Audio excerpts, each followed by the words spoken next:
everybody, and welcome back to another episode of Life After Kids with Doctors Brooke and Lynn. I'm Dr. Brooke. I'm Dr. Lynn. Thank you so much, everybody, for joining us today. We have an awesome topic to bring to you. Yes, we're talking about procrastination and perfectionism. Yeah. But It's a tough one. it is, but you guys, I think that some element of this affects most women. I This would is a say, human problem. This is not a woman problem. This is a human problem. But so many women that I know get stuck in that trap of perfectionism, and we're going to expose it as a trap today. I'm Yes. one of them. yeah, For sure. And so I have some really near and dear personal experience to share with this. And I think you do too, being a friend of mine for 20 years. You've seen this in action. I saw it in action this morning when you were trying to fix my things on the Your wall that wall were sign. crooked. And but you're an Enneagram 1. Yes. Which is known as the perfectionist. So I have a little bit of those tendencies too, but I'm not like the classic perfectionist. I steer more to the Enneagram 6. But as you mentioned, two pieces to this. I think overall, everyone, blanket, like human beings in general, most of us struggle with procrastination. I think women specifically have a hard time with perfectionism. Yes. So let's start there. We'll start with procrastination, but just to go back just a moment, for those of you that don't know what the Enneagram is, we use it a lot in our work. You'll see it in our posts. It's a big helping tool for us when we speak to you about relationships and how to improve relationships, Yeah. whether that's with your spouse's kids, because it's a personality typing system. So it's a broad tool, but it helps you to sort of make sense and understand the people that you love and yourself. So that is always step one. So that Enneagram 1 is known as the perfectionist. And we'll talk about it from the Enneagram is sort of how we learn to cope. And with perfectionists, if you're listening and this is something that you have encountered a lot as well, you don't necessarily need to know if you're an Enneagram 1, but you could just listen to this statement and see if it resonates.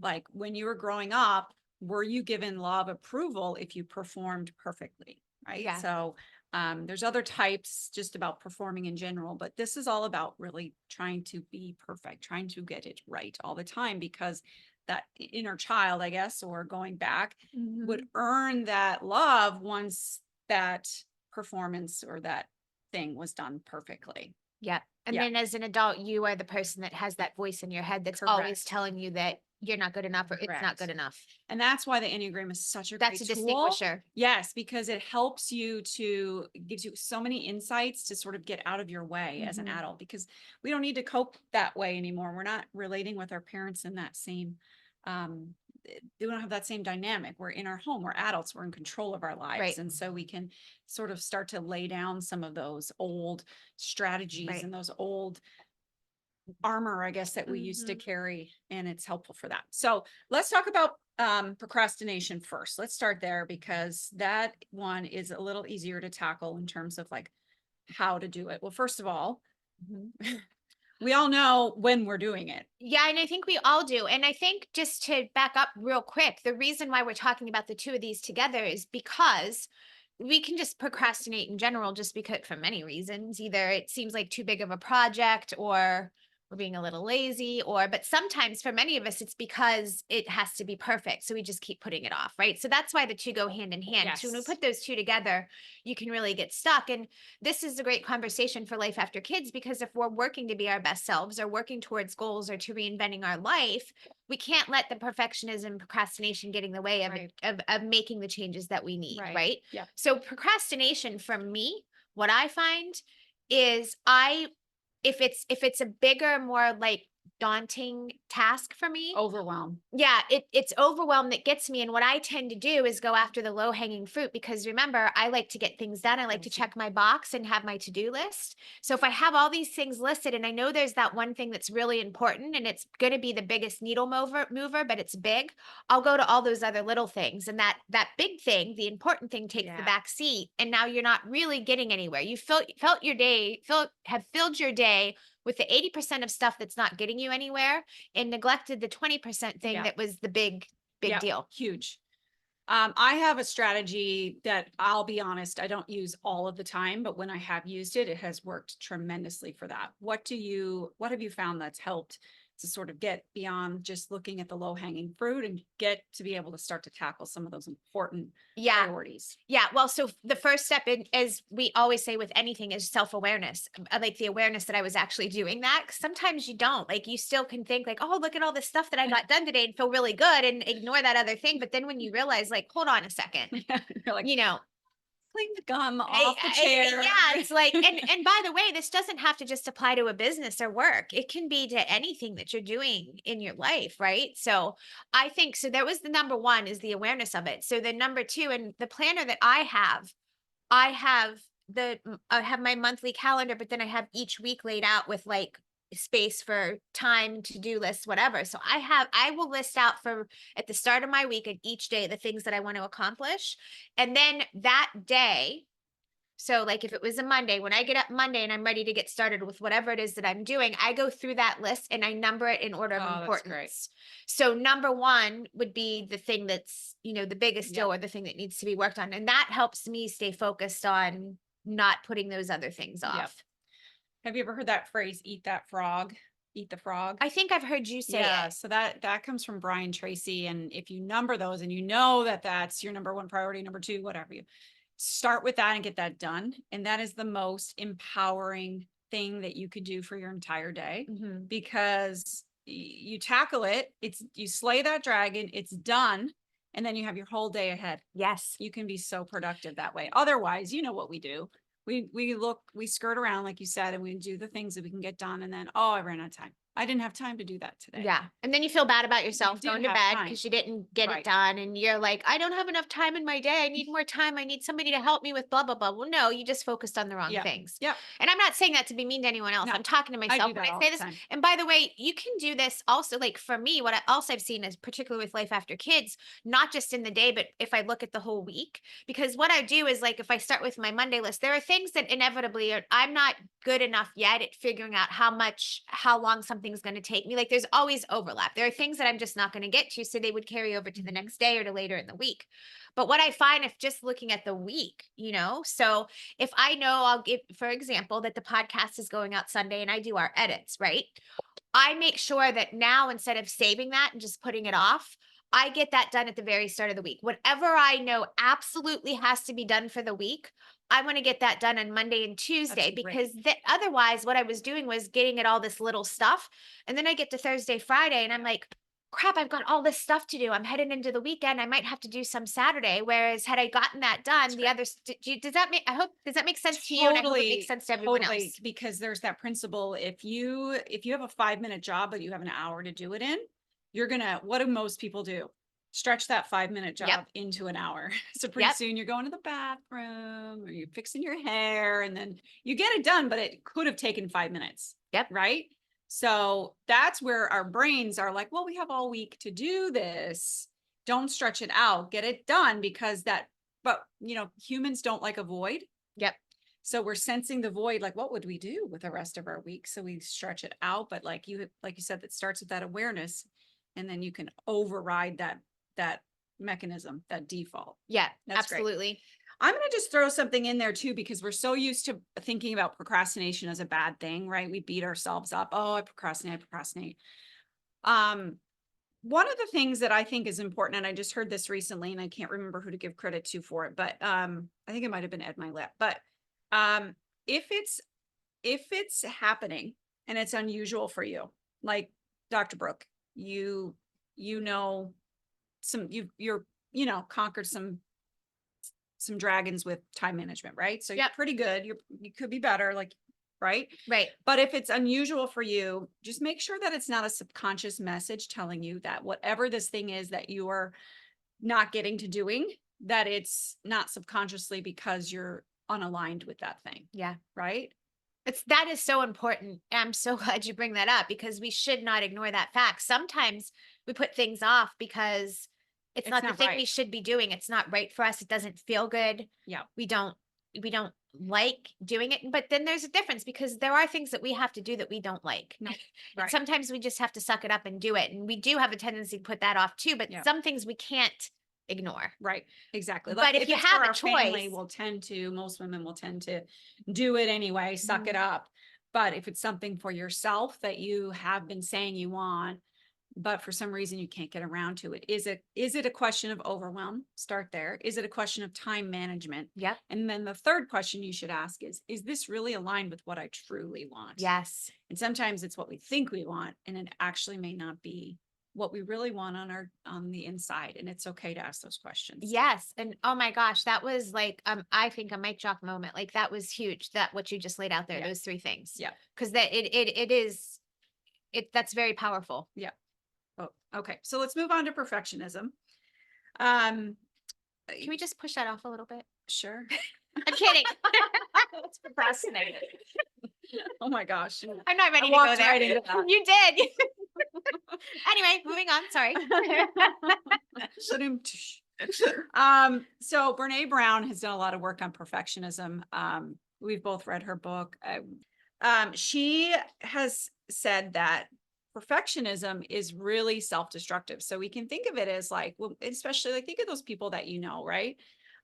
We've Reese Witherspoon played in a movie. Was that like oh shoot. It was called like A plus or oh, you guys help me out. She was a student and she was like absolutely like perfect, but turns out she was kind of a bad. The lawyer? No, anyway, bad example. Bad example. Any case, picture that person, Christina Applegate in Bad Moms. If you saw that movie, remember Oh, her? She was rich and beautiful and had it all on the together. surface, it's all together. And Yeah. then in So we tend to compare ourselves maybe to these people and think, oh, this is awesome. Like I want to be that. I want to look perfect. I want to act perfect. Well, it's a belief system that is a total trap. And it's addictive because, as I said earlier, it's not about growth. It's not about like, okay, I'm going to work to get, my outsides looking the way that I feel on the inside. It's not, that's healthy. yes. That's a healthy striving. But what perfectionism is a way to actually avoid, it's a defense mechanism. If I'm perfect enough, I can avoid and decrease these feelings of like judgment and shame that I could get from others because I'm not perfect enough. Right. Do you see the difference? Yeah, absolutely. Yeah. And here's the problem even bigger now in the age that we live is social media makes everything look perfect. Like to your point that sort of picture that you painted of Christina Applegate or whoever it is that you would know from a movie or whatever, where it looks like this beautiful life and on the in the background it's like falling apart. That's social media. Like we only see the good reels on Yeah. social media. Yeah. You never see, you know what I mean? And then we feel like, oh, we've got to keep up with that. Yes. And it's a hamster wheel of like, this is the thing. And I've mentioned this before from the book Gap and Gain. But it's like if you're constantly chasing that ideal, it's an ideal for a reason because it's an ideals are not Unattainable. attainable. But if you're constantly trying to get there, you're going to be probably pretty miserable. So, like I think this Yes. is the conversation you're trying to have is that we have to realize that and be okay with it. Yeah. Just to throw onto your, social media, because I think it's something so relevant to us all, but social media, when you see those posts with the families on vacation or whatever it might be, that is the most filtered, sanitized version of that family, right? So I got a couple of compliments recently from people I know about our Christmas card, right? So here's a funny story. And it was a pretty It was a picture. beautiful Christmas Thank card. you.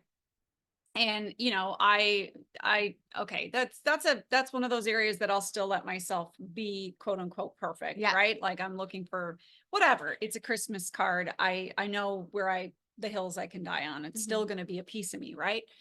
So what's funny about that picture You were though? fighting leading up to. Oh, well, not like so bad, but like I've been here. you guys have to know where so first of all, we didn't have a photographer because we didn't get the great picture in the summer when we were on a different vacation. So That was we my waited fault 'cause for I was the photographer. we waited for the first snowfall of the year. Well, it really wasn't supposed to snowfall. It turned out it worked out okay, but you should see us. We're trudging up. It's just like outside of our neighborhood. It wasn't any like beautiful location. We're like parking, and yeah, Lyle's like, are we doing? And Mark's like, I'm not going in the snow. And then Cause it's like, guys, there's a couple inches of snow. We got boots on. We're not going to melt.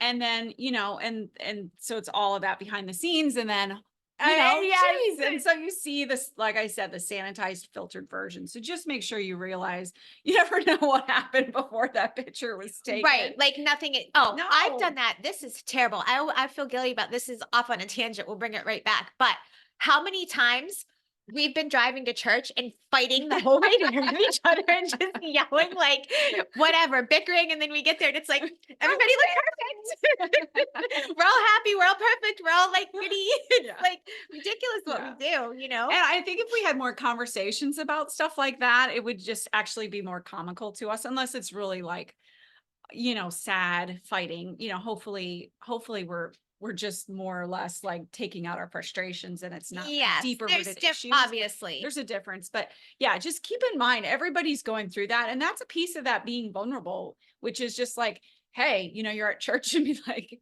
just leaning over to somebody and said, if somebody says, hey, you guys look great today. Yeah, but you should have seen us 10 minutes ago, which is, I know, something that you're really good at doing, like cracking a joke and just keeping it real. Right. Yeah. Like, and that is so actually endearing when you're trying to keep up that perfect front. It's a way to push people away. It really is. For sure. It's not letting people in to see, because you're afraid of, if they see the real you, that they won't like it, because you've been told unconsciously, or you've told yourself Yes. that this perfect exterior is what's lovable. Mhm. Oh, that's sad. Yeah. It is, but it's really true. It's And that's where true. the vulnerability piece comes in. Yes. Like, and this is a silly thing, but this just came to mind too. Like, I don't do this anymore because I'm getting much better in this area. I'm striving for perfection. No. But like how many times in the past that I've had a conversation with it could be man or woman, but very often like another woman, like, and we're having a conversation about whatever it is, and she might say something that I don't like. Okay, I'll give you an example because we're getting ready to list our house, and the real estate agent was here, and she said something about like a financial piece or something that was going on that I didn't understand. And ordinarily, I would just act like I understand because I wanted to be like I wouldn't let somebody know I didn't know. In the Yes, know. and I used to do that all the time, and I just go, "Oh yeah, I know what you mean." And when really I'm like, "I don't know what the hell they're talking about." But I stopped her and I was like, I have no idea what you're talking about. Can you explain it?" But I think that's a piece of perfectionism too. Wouldn't you say that or no? Am Yeah, I but I think it's like a form of healed perfectionism. right? But I mean, when you cover that over and you don't speak up and say, "I don't understand," like, "I don't know what you're talking about," or "What does that mean?" Yeah, that is that you're not just doing anyone a service. You're trying to make yourself look better and Yep. appear to be quote perfect. Yeah. But now you're confused. Right. And Yeah, I think that's just trying to not appear out of the know or ignorant, or yeah, I mean, if you do that a lot, for sure that could be perfectionism. Yeah. Right, because you're trying to appear like, hey, I've got it all together, I know everything. right. Like Exactly. That's where I was going I with went that. to mortgage school, like, Right. you know what I mean? No, Yeah. we did it. It's okay. Yeah. Right. It's okay. And speaking up for yourself in that place is a form of self-love, because, I think that's where we get into issues, is when you don't speak up and say, whoa, whoa, whoa, I didn't catch that. And then how many times in a situation that's similar down the road does that come back to bite you? Right. Right. Absolutely. Especially on a financial matter. So And by the way, you're making those situations typically in your mind bigger than if you just asked that question or showed yourself whatever it was, whether it's because you asked a question you didn't understand something or you just your appearance, whatever it is, like you're making that bigger in your head, and the other person probably barely even paid attention to it or do you lost know a what? second. Do you know what I mean? That's such Like, a good point, because it's truly, and we said this earlier, but just to restate, it's truly the biggest trap, because the I and sometimes when we get outside of ourselves and we talk about this, is the whole reason we're sitting here today and speaking to you, driving in your car, wherever you are right now, Mhm. listening to this, and hopefully, if it's finding that person where it's hitting home. Because the thing about it is if we do it inside our brain, sometimes we think it's just us, right? We're the only ones that do that. We feel alone. yeah, And more than anything, what I think has come up through our discussions in this community is people speaking up and saying, oh my gosh, I thought I was the only one. I know I'm not alone. And there's such power in that, Yes. because I can tell you with 100% conviction in my bones that if I hadn't overcome some of this stuff, I would not be sitting here today talking to you. Yeah. Like, you've known me for a long Oh, time. yeah.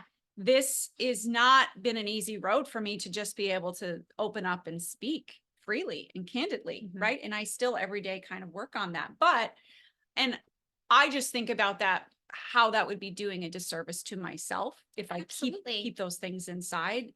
So it's just that seeing it, and that's really number one, like the same step we have for procrastination is just to see it for what it is, Mhm. right? So if I say something what I think is like stupid, and you don't have that moment of like shame where it's like, oh, what did I just put out there? Yeah. Oh my gosh. And then you look at people and you're like, are they judging me? Like, are they on to me? Yes.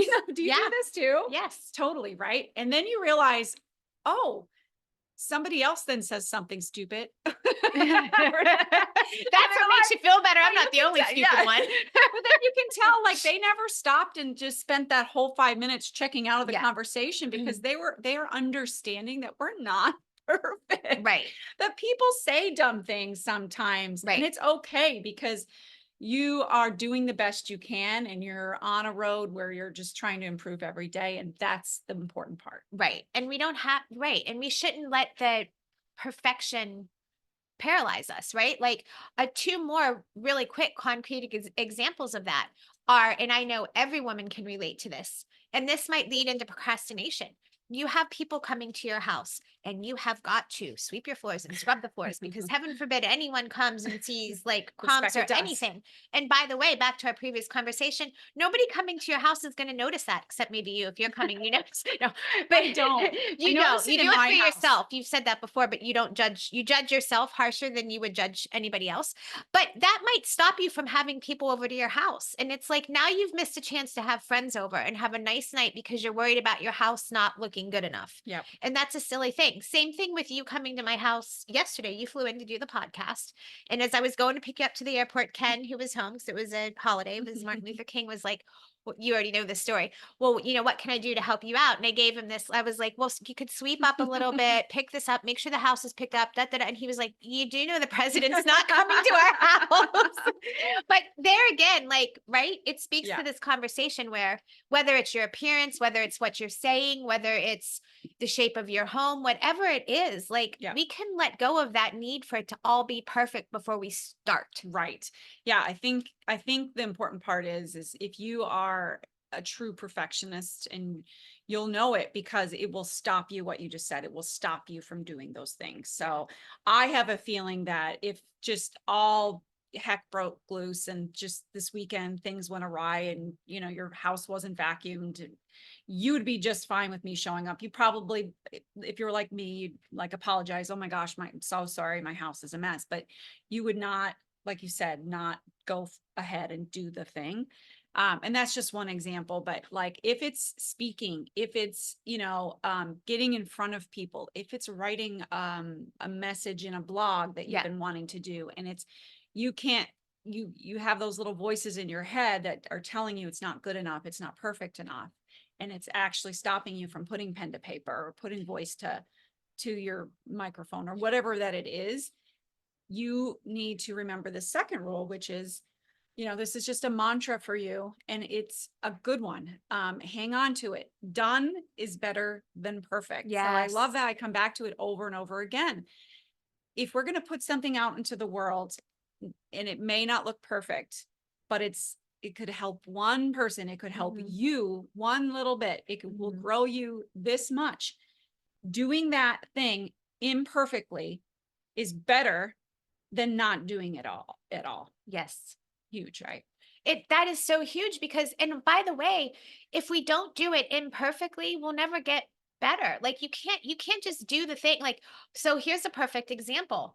That first, was it last year when we did that? We were invited to that event in Florida and we did that speaking thing, right? We spoke at that women's conference and we both spoke, and I was a nervous wreck. And just full disclosure, like being vulnerable here, and you did a great job, but you came off of it like, oh my gosh, I don't know, like it wasn't it wasn't this, I could have said that. And I remember saying to you, like, you have to start somewhere. Mhm.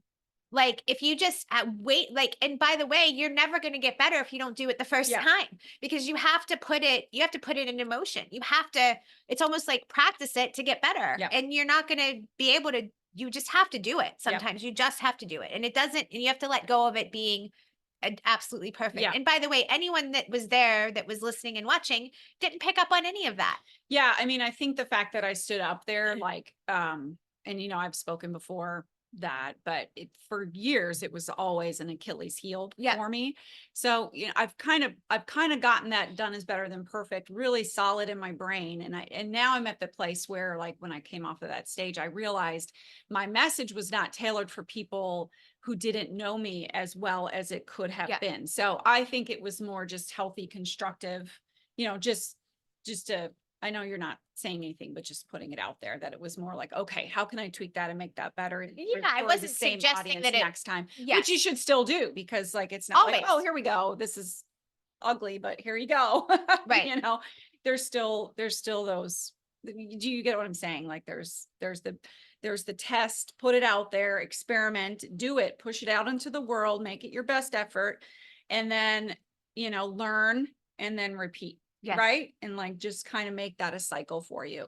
Yes. And each time, as you said, you're going to learn something that will make it better. Absolutely. But, going back to, like, the heart of it so that you understand it, because, again, we're all about leverage, right? So the more you understand something, the bigger your why, the more leverage you have to make a change. And that's what we're here to help you to do. So the piece of this that I really want to take home with, because this has been the hardest piece, is that it's not about putting out a perfect image or perfect product for yourself. This is so less, for true perfectionists, it's so less about, like, an intrinsically, like, I'm making myself happy by making this thing perfect. Yeah. It's not about that. It's so extrinsically motivated, meaning so outward directed. It's more about, if I put this perfect thing out, this person is going to give me validation back. It's, here you go. Do you love it? Is it perfect? Can you mirror that back to me? Can you tell me it was perfect? Does that make sense? Yeah. Yeah. And so that is really what you need to stop the cycle. That's really where you can cut that off.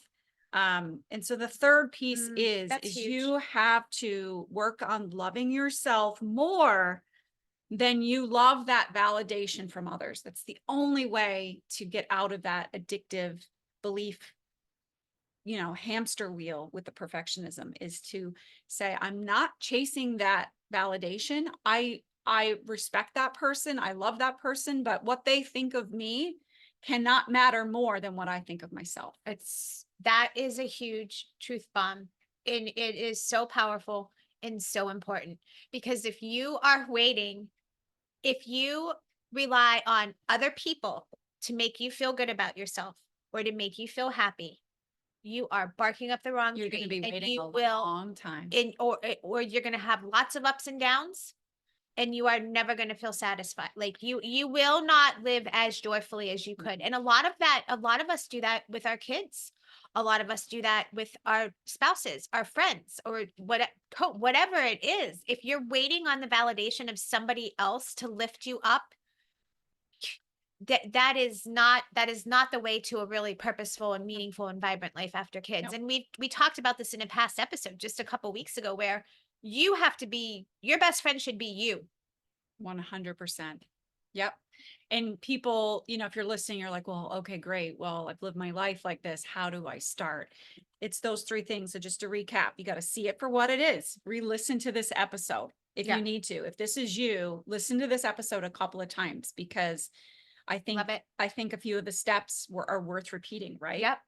And you got to see the good with the bad. So, the piece of it where, if you're trying to gain that approval, that's the bad piece. Mhm. The good piece, yeah, has it taken you? Can you see the double side of the coin and see how perfectionism has actually pushed you in your life and gotten you to a certain place?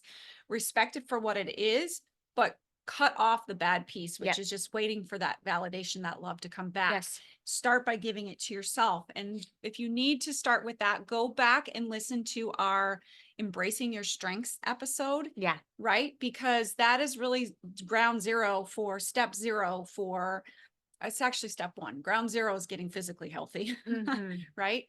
You have Step to have that in zero, place you got to first. be there. You got to have the energy to even have Yeah. the mental capacity Yeah. for this kind of stuff. Yep.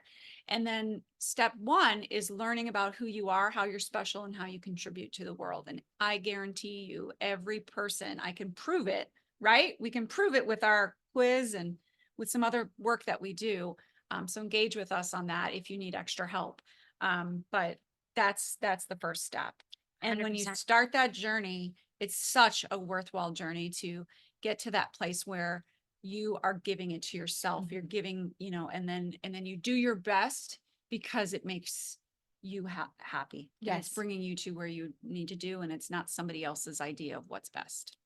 That is so good. Good. And if we would all just do a better job of being ourselves instead of putting on a false or perfectionist Yeah.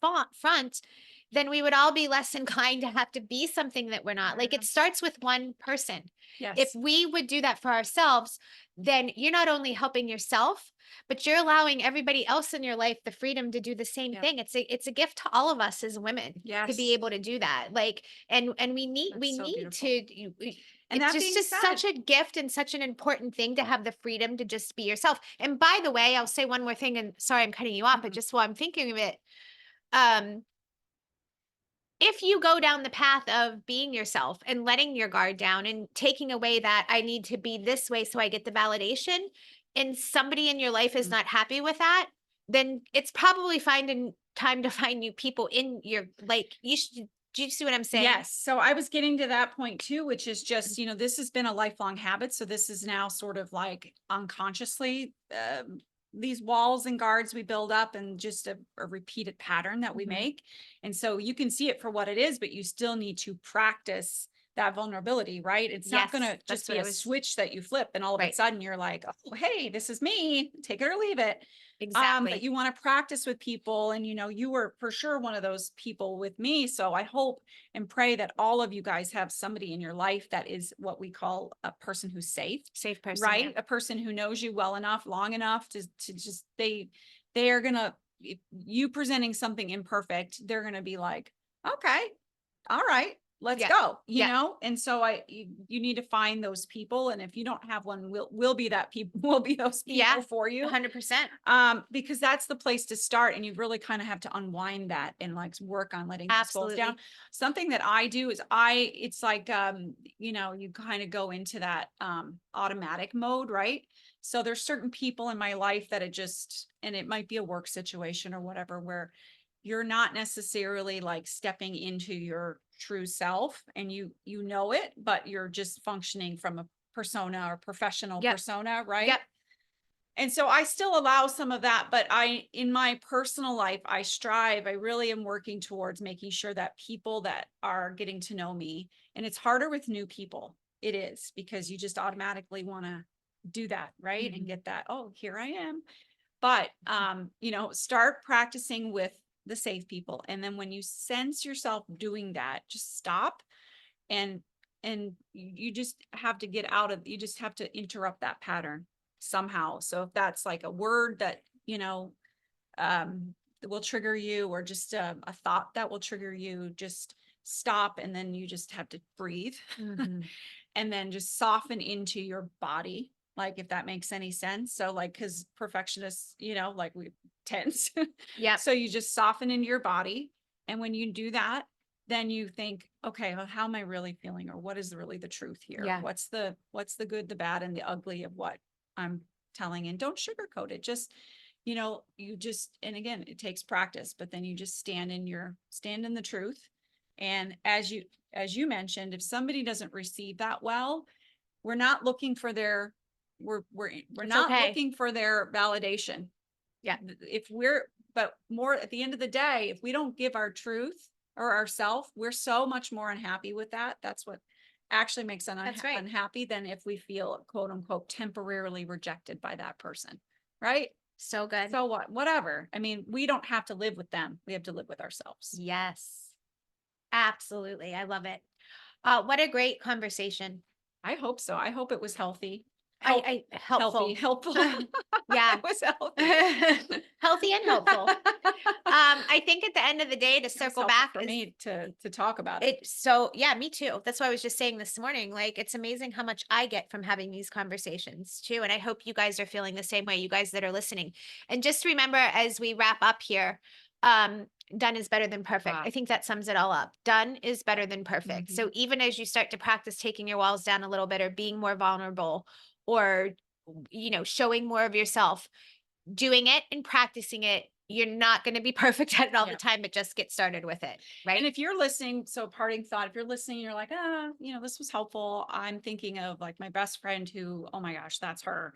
The one of the best things that you can do for people in your life that are perfectionists, or maybe it's your husband, or maybe it's a child. How Yeah. many children do we know that are perfectionists, Yeah. right? The best thing True. that you can do is just put your hand on their shoulder and and just remind them, hey, how are you really feeling? Like Yeah. what's really going on? Yeah. Like that question, I think will help them take that breath and be able to soften and realize they're in a safe place and they can actually practice that Yeah. It's vulnerability. such a gift to other people. I love it. Guys, thank you for joining us for this conversation. It's always a pleasure to have you with us. Make sure you're following us on all of our feeds: Instagram, Facebook, TikTok. And if you would prefer to watch this episode versus listen to it, we are on YouTube and you can get the full episode there. The website is www.lifeafterkids.com, where you'll be able to access the podcast. You can access our master classes, the blog. Everything we do is right there on the website. So that's a great thing to check out if you have not already. And once again, go get it done and don't worry about being so perfect. Yes. Yeah. And engage with us in any way. Reach out, DM, email us. You probably already said that. Comment on our post. We'd love to hear from you. So, Have a good one. all right.